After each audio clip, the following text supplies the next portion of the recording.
Vous vous souvenez de l'histoire tragique de David, rejeté par Absalom et son parti, de Samuel 15, et ainsi obligé de fuir devant l'usurpateur, récit pathétique d'un roi chassé de son domaine, abandonnant derrière lui tout ce qui représente ses droits. Quelques hommes dévoués l'accompagnent. Tsadok, le sacrificateur, apporte avec lui l'arche de Dieu.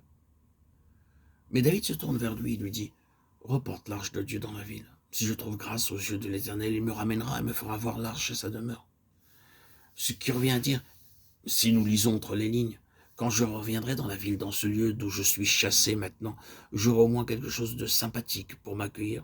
Je ne reviendrai pas en étranger. Je ne trouverai pas le vide devant moi. Je ne reviendrai pas comme un homme sans feu ni lieu. Je reviendrai à quelque chose qui me touche de près et qui est avec moi. Tu es un avec moi, Tsadok, je le sais, et tu voudrais que je t'emmène. Mais retourne dans la ville, et quand je reviendrai à quelque chose qui est pour moi. C'est un principe ici que nous avons. L'Assemblée pourvoit le Seigneur d'un terrain qui est sien, qu'il occupe maintenant par son esprit, et qui représente pour lui, dans ce monde qu'il a rejeté, un lieu où il est chez lui, auquel il peut revenir, qui a pris position pour lui, et de ce fait, lui fournit la base nécessaire pour la restauration de ses droits universels, comme ce fut le cas pour David. C'est pour cela que le Seigneur aimerait avoir l'Église qui est son corps, ainsi constitué en rassemblements locaux, en assemblées jalonnant la surface de la terre. Elles attestent ainsi ses droits dans un monde qui les conteste et les dénie par leur présence.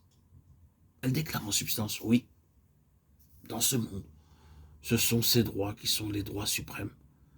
Ce ne sont pas ceux de l'usurpateur, le diable, le prince du mensonge, le prince des ténèbres.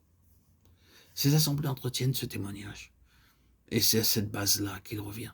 C'est là que le Seigneur trouve l'instrument dont il a besoin pour recouvrer ses droits, droits qui lui ont été disputés et dont il a été dépouillé.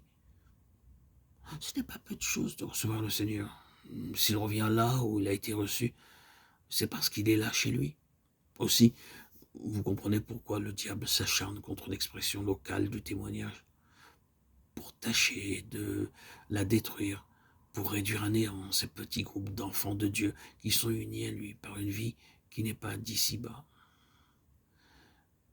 C'est parce qu'il représente ses droits, les droits du Seigneur, et la présence même est pour l'usurpateur une constante négation de ses droits à lui. L'arche du triomphe de l'usurpateur n'est pas pour aujourd'hui, car l'arche du témoignage est là.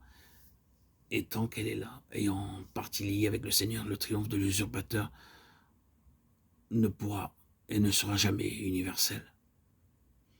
Il ne pourra pas l'être.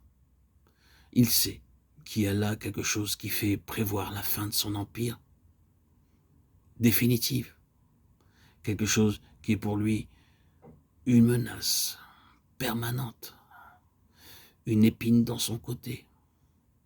Le diable est défait, et partant s'il le peut, le diable essaiera de l'étouffer. Il la brisera, il la morcellera. Il ne fera tout ce qui est en son pouvoir, n'importe quoi pour se débarrasser de cette expression locale qui est conforme à Christ et qui lui a fait place.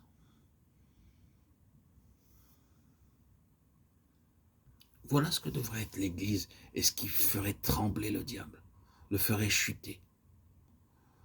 Dans chaque endroit où l'Église est représentée, voilà ce que devrait être chaque croyant ici-bas, une base pour le Seigneur sur la terre, une attestation de sa souveraineté et de ses droits imprescriptibles pour vaincre contre les arguments et les armes du diable. Il nous faut donc recevoir le Seigneur, car le recevoir, c'est le pourvoir de tout cela.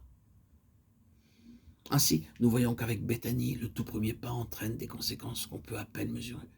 Il représente un principe d'une importance incalculable.